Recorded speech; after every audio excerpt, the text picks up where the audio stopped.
Viruses are obligate intracellular parasites, often, but not always, too small to be visible by conventional light microscopy.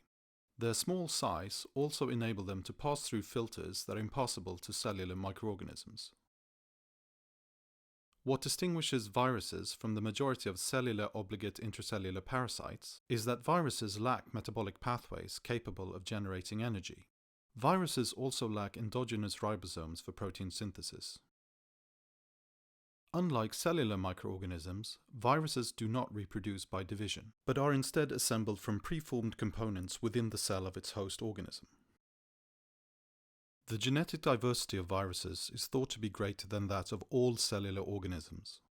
Viruses are also the most abundant organisms on the planet, with an estimated population of 10 to the power of 31 individual virus particles, or virions, globally.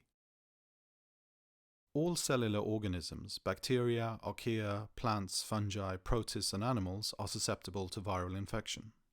Viruses that specifically infect prokaryotic organisms are called bacteriophages, or just phages. Although viruses are considered to be microorganisms, there is ongoing debate whether viruses should be considered to be alive or not. The majority of viruses are so small that they can only be visualized by electron microscopy. However, in 2003, a new group of viruses that infect amoebae were discovered that were large enough, larger than 0.2 micrometers, to be clearly distinguishable by light microscopy. The largest virus described to date is Pithovirus sibericum at 1.5 micrometers, which was isolated from 30,000-year-old Siberian permafrost. Despite its age, the virus was still able to infect and reproduce within amoebae. Even if all viruses by definition adopt a parasitic lifestyle, a viral infection does not have to result in pathogenesis in the host organism. Anelloviruses are the most common type of virus found in humans that target human cells. Yet it has so far never convincingly been linked to disease, even in immunocompromised individuals. The majority of the human population across the world are thought to carry anelloviruses.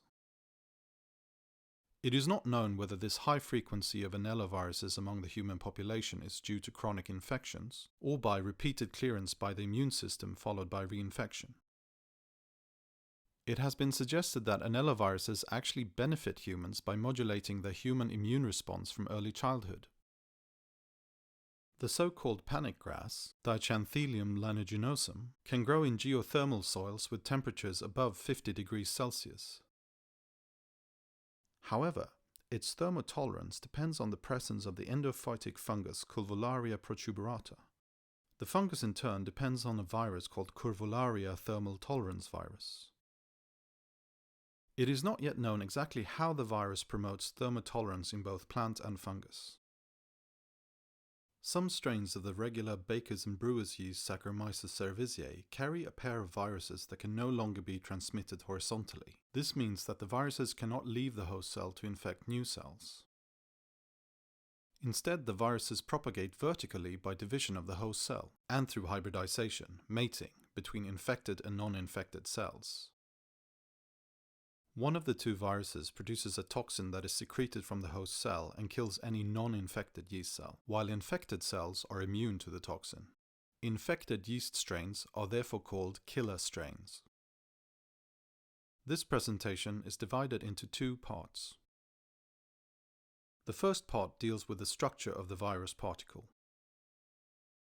The second part deals with the many ways in which viral genomes can be organized. All virus particles, or virions, consist of two fundamental components. A nucleic acid genome consisting of either DNA or RNA, a protein capsid that protects the viral genome from physical or chemical damage until it can enter a host cell during infection. In addition, a virion can contain non-structural proteins, including enzymes, as well as an outer lipid membrane derived from its previous host cell. Virus particle structural diversity falls into 5 main categories based on the structural symmetry of the capsid: icosahedral or helical symmetry, and whether a lipid membrane is present, an enveloped virus particle, or not, a naked virus particle. The environment outside the host cell presents many physical, chemical, and enzymatic hazards to the viral genome, especially if it is single-stranded. The role of the capsid is to protect the viral genome from environmental damage, but also to target the virion to the appropriate host cell, so-called tropism. Whether capsids have helical or icosahedral symmetry, capsid proteins often have the ability to self-assemble. It is critical that the capsid is large enough to house the entire viral genome. Helical symmetry is more common for capsids of viruses with smaller genomes. The icosahedral poliovirus capsid shown below is assembled from just 4 structural proteins known as VP1, shown here in pink, VP2 in green, VP3 in purple, and VP4, which is not shown here. Some viruses have much more complex structures. For example, poxvirus particles contain more than 100 different virus-encoded proteins, which are arranged in a variety of internal and external structures as shown here. Enveloped viruses acquire lipid membranes by budding from their host cells. The lipid membrane provides an additional layer of protection for the virus but can also prolong the lifespan of the host cell, which otherwise would undergo lysis, so that it can continue to spawn virions.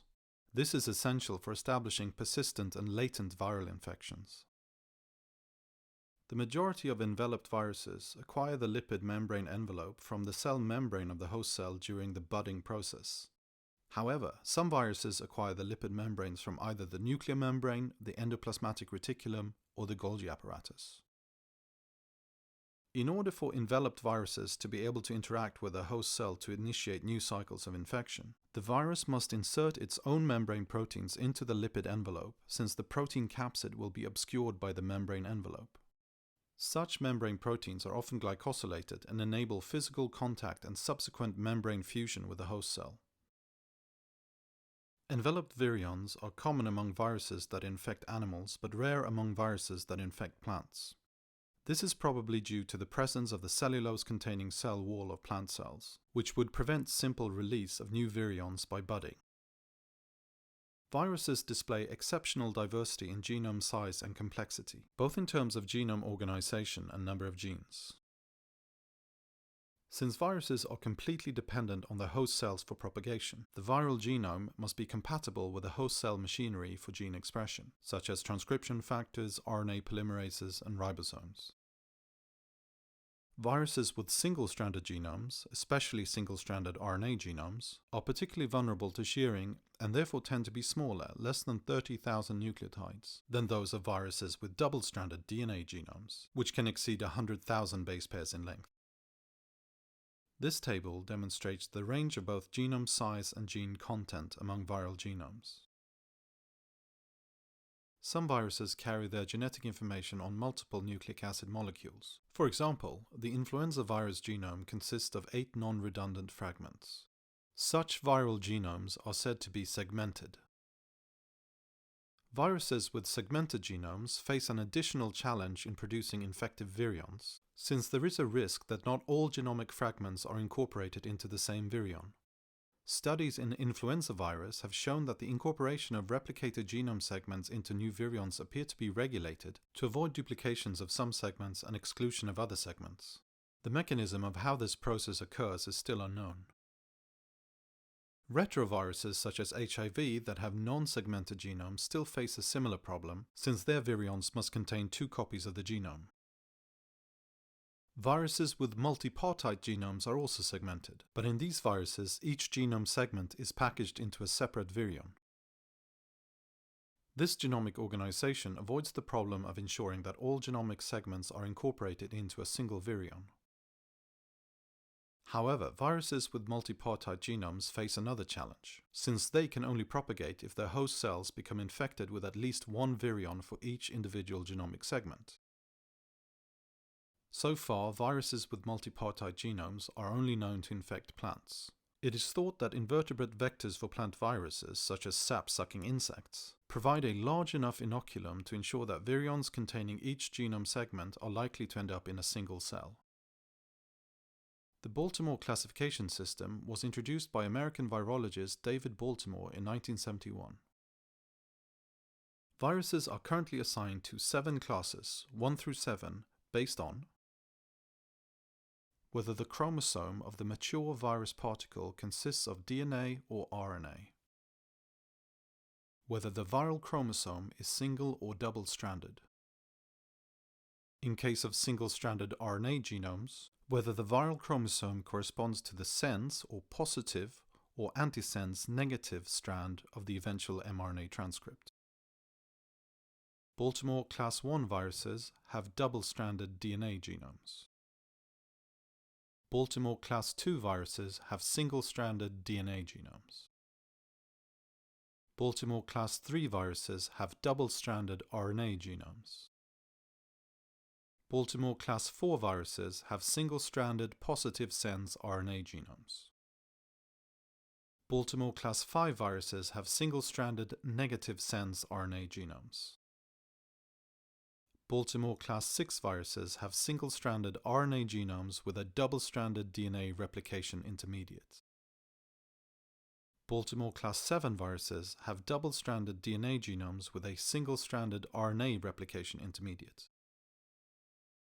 This figure shows the distribution of different classes of viruses among host organisms of the major domains of cellular life. The numbers in the figure refer to the number of viral genera, not species. Note that class I viruses, viruses with double-stranded DNA genomes, are by far the dominant class of viruses that infect prokaryotic organisms. This figure shows the distribution of different classes of viruses among eukaryotic host organisms. Note that there are no known viruses with double-stranded DNA genomes that infect plants. This may be due to the difficulty for a double-stranded DNA viral genome to move between cells within plant tissues. Viruses with double-stranded DNA genomes can either depend on host cell enzymes for replication and transcription, or encode their own DNA and/or RNA polymerases. If the virus is dependent on host enzymes for genome replication and transcription, then the viral genome must be transported to the nucleus if the host cell is eukaryotic. Class I viruses that encode their own enzymes for genome replication and transcription can remain in the cytoplasm, but the viral enzymes must then be present in the virion already before it enters the host cell. Most single-stranded DNA viruses have circular genomes, which are replicated using a rolling circle mechanism similar to that used by circular plasmids. The double-stranded intermediate is then used as a template for transcription of viral genes, as well as synthesis of new single-stranded DNA genomes. Single-stranded DNA viruses were once thought to be rare in nature, but environmental sequencing has revealed that this group of viruses is actually very common. Class III viruses have segmented genomes, where each segment is transcribed separately to produce monocistronic mRNAs. These viruses are completely dependent on RNA-dependent RNA polymerases, encoded by their own genomes for genome replication and expression. Positive sense single-stranded RNA genomes can serve directly as mRNA templates for ribosomal protein synthesis. Individual viral proteins encoded within genomes of class IV viruses are generally produced in one of two ways. The entire coding sequence of the viral RNA genome is translated into a single polyprotein that then undergoes autoproteolytical processing into individual viral proteins. Poliovirus is a class IV virus that employs this strategy and will be used as an example. A single open reading frame on the poliovirus genome encodes one continuous protein, which comprises approximately 2,200 amino acids. The polyprotein contains all the proteins that are necessary for viral replication. The polyprotein is subdivided into three regions designated 1, 2, and 3. The amino terminal region 1 contains the precursor sequences of the viral capsid proteins. The central region 2 contains non-structural proteins, which are required for adaptation of the virus to the host cell metabolism. The carboxy-terminal region 3 contains additional non-structural proteins, including the RNA-dependent RNA polymerase. Already while the polyprotein is being synthesized by host ribosomes from the viral RNA template, the 2A protease becomes active and cleaves the polyprotein between regions 1 and 2 to release the so-called protomer, which consists of the fused precursors of the four capsid proteins VP1, VP2, VP3, and VP4. The 3C protease subsequently releases the remaining proteins from polyprotein regions 2 and 3. The cleavage between the 3C protease and the 3D RNA-dependent RNA polymerase is delayed somewhat, which gives rise to a fusion protein called 3CD-Pro. The 3CD-Pro intermediate has proteolytic activity and is responsible for initial processing of the proteomer. The final processing step of the 1A-1B fusion protein occurs by self-cleavage. The 4 mature capsid proteins will then self-assemble into the capsid. The second way is that viral genes within the single-stranded RNA genome are translated at different efficiencies, so that the early proteins required at the start of the viral replication cycle accumulate first, while late proteins required at the end of the viral replication cycle, such as capsid proteins, accumulate last. As with all RNA viruses, Class IV viruses require an RNA-dependent RNA polymerase encoded by their own genomes for genome replication. Class V viruses can have either segmented or non-segmented genomes. For expression of viral genes to occur, the negative-sense single-stranded RNA genome must first be replicated by the viral RNA-dependent RNA polymerase to produce a positive-sense RNA that can be translated into protein by the host ribosomes. Therefore, the RNA-dependent RNA polymerase must already be present within the virion when it enters the host cell. Retroviruses have diploid non-segmented positive-sense single-stranded RNA genomes, but the retroviral RNA genome does not serve as an mRNA for translation immediately following infection. The single-stranded RNA retroviral genome is instead converted into a double-stranded DNA molecule through reverse transcription. The reverse transcriptase enzyme is encoded by the retroviral genome and is present within the virion as it enters the host cell during infection. The retroviral double-stranded DNA genome intermediate is then integrated into the host genome, at which point it is referred to as a provirus. The integrated viral DNA is then transcribed by the host cell RNA polymerase to produce new single-stranded RNA genomes that serve both as mRNA for production of viral proteins, but also get packaged into capsids to leave the infected host cell. Class VII viruses have a complex genome replication strategy, whereby the circular double-stranded DNA genome enters the host nucleus and is transcribed by the host RNA polymerase. The viral RNA transcripts are then translated into protein by host ribosomes in the cytoplasm. One of the viral proteins produced this way is the reverse transcriptase, which then synthesizes new circular double-stranded DNA genomes using the RNA transcripts as template. Mutation rates among viruses range from 1 replication error per 1,000 to 10,000 incorporated nucleotides in retroviruses, to 1 error per 100 million to 100 billion incorporated nucleotides in herpes viruses, which is equivalent to cellular mutation rates. The mutation rate depends on the mode of genome replication, with RNA-dependent RNA polymerases being the most error-prone. A high mutation rate can benefit a virus by generating novel antigenic variants that are not recognized by the host immune system. This is a phenomenon known as antigenic drift. However, high mutation rates also come at the cost of generating a large proportion of defective virions. Simultaneous infection of a single host cell by multiple non-identical viruses, a so-called superinfection, can lead to exchange of genetic material between viral genomes, which can give rise to significantly altered variants. In non-segmented viral genomes, this can occur by recombination. For segmented viral genomes, this can occur by random reassortment of genome segments. The number of possible combinations for a virus with a specific number of genomic segments is 2 to the power of that number. For example, the influenza virus genome consists of 8 genome segments, which means that there are 256 possible combinations if 2 influenza virus variants infect the same host cell.